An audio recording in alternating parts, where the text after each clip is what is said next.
بسم اللہ الرحمن الرحیم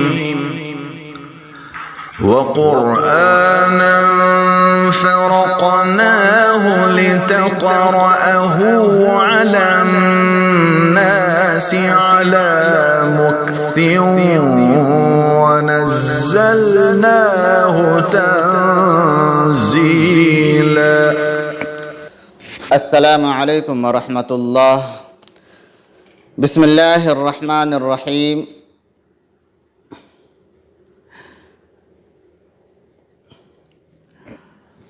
استعاذہ اور بسملہ کا بیان الحمدللہ مکمل ہو گیا ہے. آپ میں سے جو حضرات ان کے متعلق ویڈیوز نہیں دیکھ پائے ہیں وہ اس چینل پر جا کر دیکھ سکتے ہیں.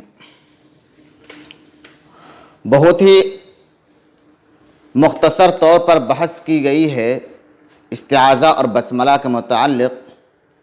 آپ جا کر دیکھیں، انشاءاللہ استفادہ ضرور ہوگا.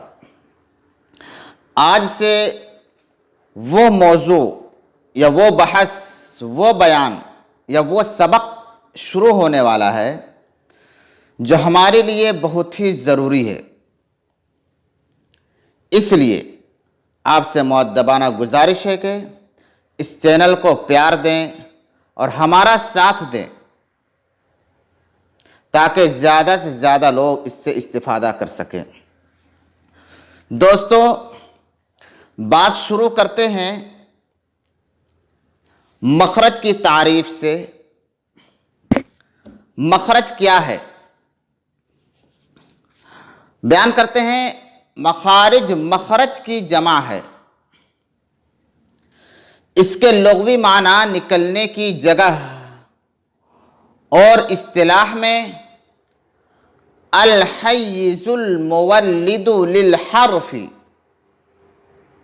یعنی وہ معین جگہ جہاں سے حرف پیدا ہوتا ہے. ملا علی قاری رحمۃ اللہ علیہ مخرج کی تعریف یوں بیان کرتے ہیں: موضع ظہور الحرف وتمیزہ عن الغیر، یعنی حرف کا ظہور اور اپنے سے ممتاز ہونے کی جگہ. اس کو کیا کہتے ہیں؟ مخرج. مخرج کی دو قسمیں ہیں: مخرج محقق، مخرج مقدر. مخرج محقق هو جزء معین من اجزاء الحلق او اللسان او الشفت، یعنی حلق، لسان، شفت کے اجزاء میں سے معین جز کا نام مخرج محقق ہے. دوسری قسم تھی مخرج مقدر. مخرج مقدر وہ مخرج ہے جو حلق، لسان، شفت میں سے نہ ہو. مخرج محقق تھا کہ حلق، لسان، شفت کے اجزاء میں سے معین جز کا نام مخرج محقق ہے. اب مخرج مقدر حلق، لسان، شفت میں سے نہ ہو، جیسے خیشوم، یا ان اجزاء میں سے تو ہو لیکن کوئی جز معین نہ ہو. یہ مخرج مقدر ہے، جیسے جوف. لہذا 17 مخارج میں سے 15 مخارج محقق ہیں اور 2 مقدر ہیں.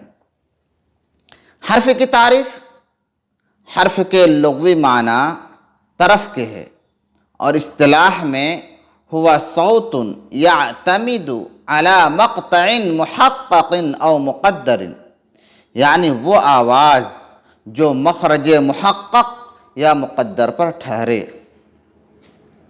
سانس کی تعریف: الہواء الخارج من داخل الرئۃ متصاعدۃ الی خارج الفم، یعنی وہ ہوا جو پھیپھڑوں کے اندر سے نکلے اور منہ کی طرف چڑھنے والی ہو. اب بات کرتے ہیں حروف کے بارے میں۔ حروف کی 3 قسمیں ہیں: حروف ہجائیہ، حروف مقطعات، حروف معانی۔ حروف ہجائیہ 29 ہیں، جن کے مخارج اور صفت سے تجوید میں بحث کی جاتی ہے۔ ان کو ہجائیہ اس لیے کہتے ہیں کہ ان کے ہجے کیے جاتے ہیں۔ پھر اس کی 2 قسمیں ہیں، یعنی حروف ہجائیہ کی 2 قسمیں ہیں: حروف اصلی، حروف فرعی۔ حروف اصلی وہ ہے جو اپنے مخرج اصلی اور صفت اصلی سے نکلے، اور یہ بھی کہہ سکتے ہیں جو اپنے مخرج اصلی اور صفت اصلی سے عدول کیے ہوئے نہ ہو۔ مطلب ایک ہی ہے، صرف الفاظ کا فرق ہے۔ اس کو حروف اصلی کہتے ہیں، یعنی جن کا مخرج متعین اور مستقل ہو۔ اس کے بعد حروف اصلی۔ اب حروف اصلی کی تعداد میں اختلاف ہے۔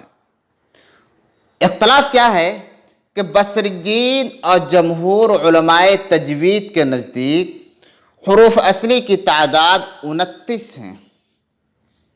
حروف اصلی کی تعداد 29 ہیں، اور مبرد کے نزدیک حروف اصلی کی تعداد 28 ہیں۔ مبرد کہتے ہیں کہ الف، جسے ہم حرف مانتے ہیں علماء تجوید، الف کوئی مستقل حرف نہیں ہے، بلکہ حمزہ لینیہ کا دوسرا نام ہے۔ اس لیے مبرد کے نزدیک حروف ہجائیہ، حروف اصلی 28 ہیں۔ اس کے بعد اس کے دلائل کو بیان کیا گیا ہے۔